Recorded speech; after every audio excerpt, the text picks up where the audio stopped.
As residents in Ukraine's second largest city, Kharkiv, are now being urged to stay indoors as Russian light armored vehicles have actually managed to enter the city.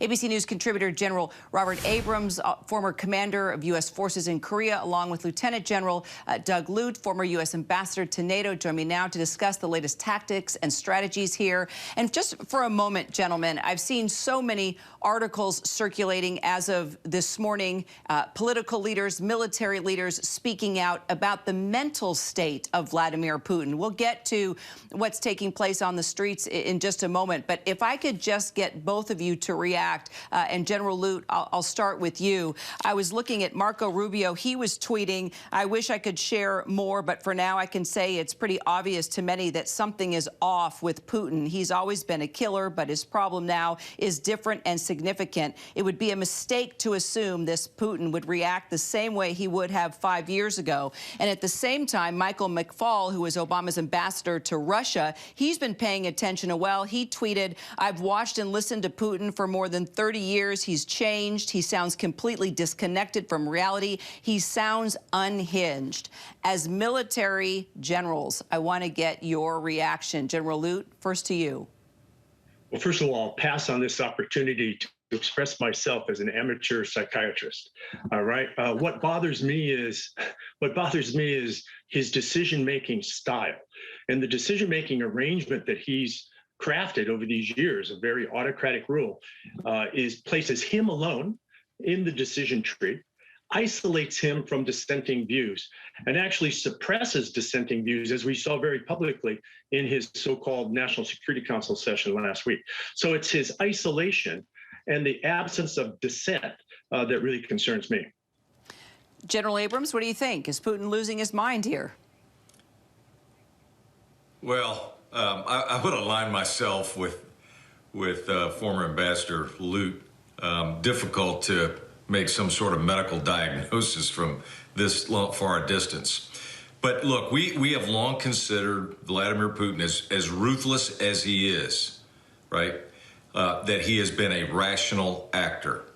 What we've seen over the last couple of weeks is really irrational behavior. And that is something that should be very concerning to everyone.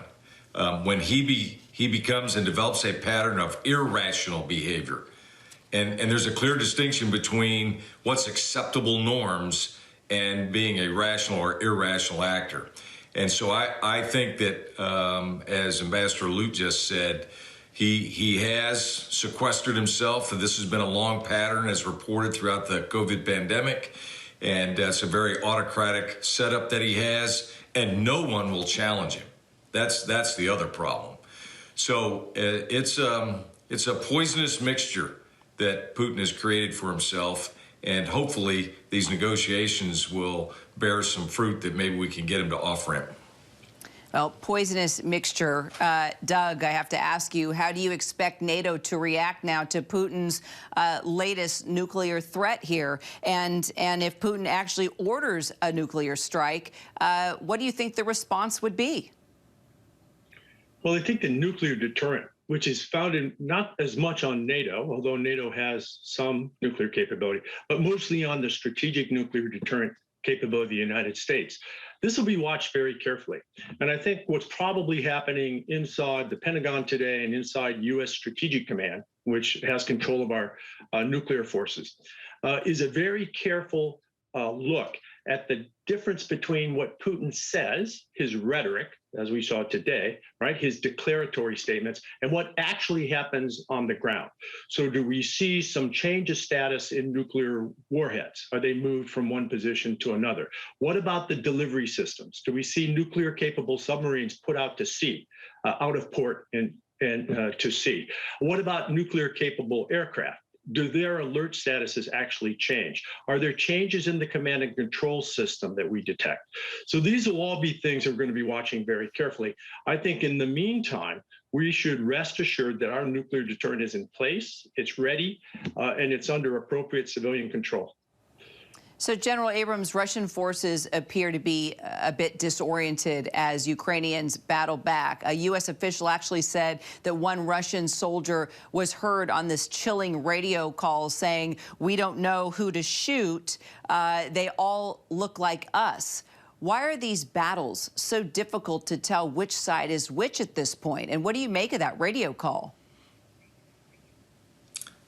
Well, I think the easiest explanation for that radio call and what we're seeing in general from the Russian forces is a result of poor training over many, many years. Despite all their investments in modernization and so forth, there is no substitute for tough, hard, realistic training with feedback mechanisms and so forth. And the Russian military has never adopted that approach. That's principally seen as a Western approach, and a very successful approach, I might add. So we're seeing the results of a lack of training. Secondly, we're seeing the results of a very poorly designed operational plan and a complete lack of synchronization, as it appears, across all of Ukraine.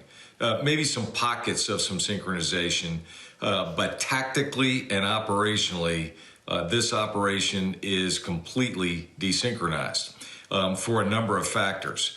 And so, it shouldn't surprise us that young Russian soldiers are completely flabbergasted, and they are unsure what to do.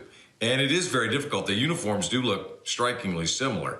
But as many reports have said, some of these Russians don't even realize that they were sent into Ukraine. So I think it's a combination of many factors that's all adding to sort of gumming up the gears of the Russian military as they try to achieve their objectives. General Abrams, also Lieutenant General Doug Lute, appreciate you both. Thank you so much. Hi, everyone. George Stephanopoulos here. Thanks for checking out the ABC News YouTube channel. If you'd like to get more videos, show highlights, and watch live event coverage, click on the right over here to subscribe to our channel. And don't forget to download the ABC News app for breaking news alerts. Thanks for watching.